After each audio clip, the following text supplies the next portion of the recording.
Todo comenzó como un día de trabajo cualquiera, pero terminó con uno de los episodios más extraños, desconcertantes y perturbadores de la historia criminal de Estados Unidos.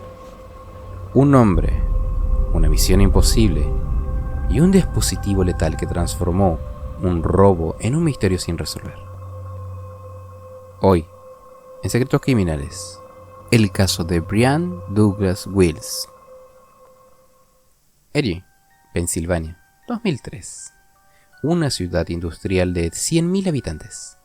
Conocida por sus fábricas y barrios obreros, Erie enfrentaba un declive económico con un índice de criminalidad creciente.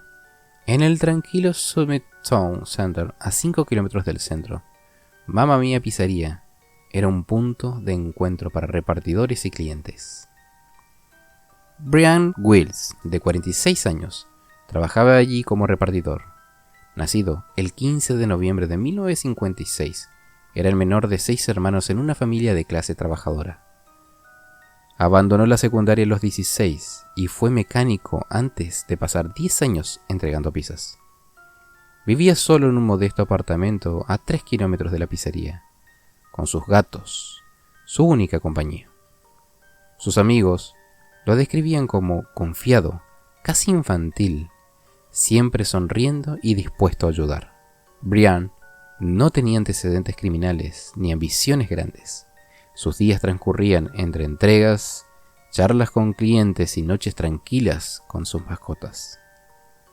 Pero el 28 de agosto del 2003, a las 13:30 horas, una llamada anónima desde un teléfono público a unos 2 kilómetros de Mamma Mia cambió todo.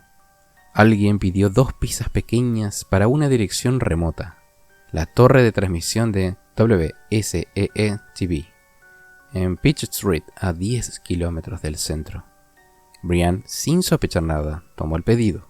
Lo que ocurrió en esa torre solitaria desencadenó un enigma que aún divide a investigadores y al público.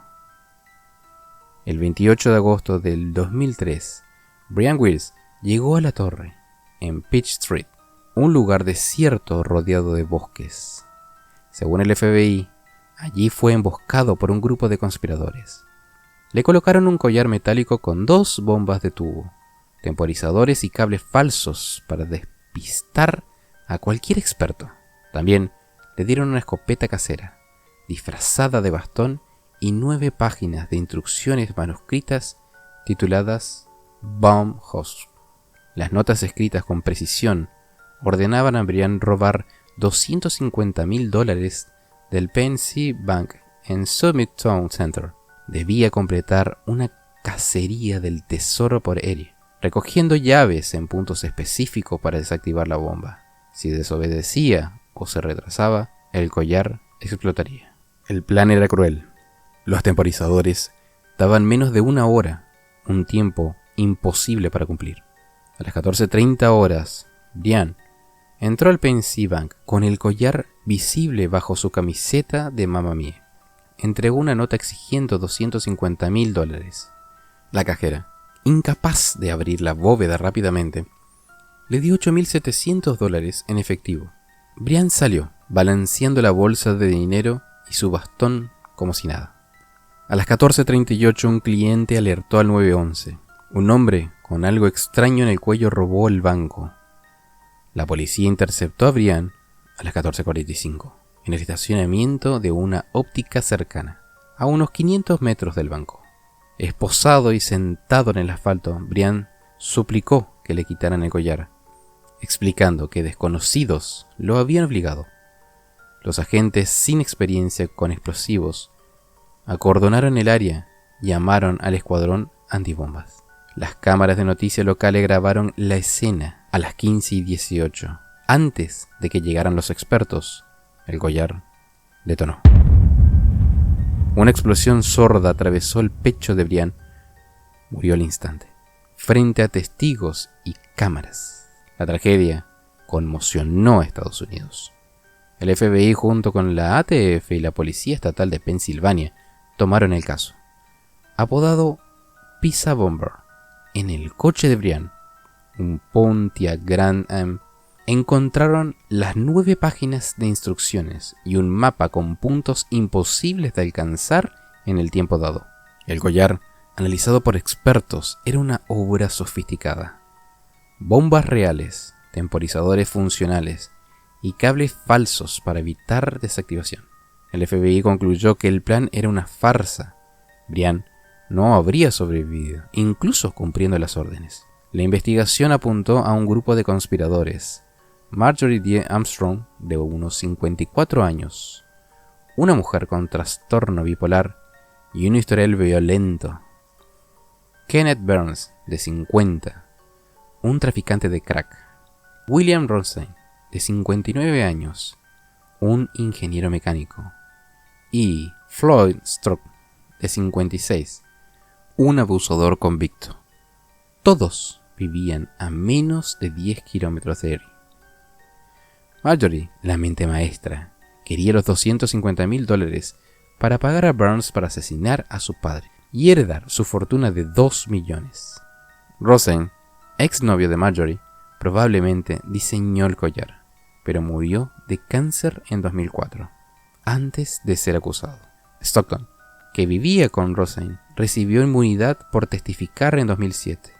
Burns, arrestado en 2005, confesó su rol y señaló a Marjorie.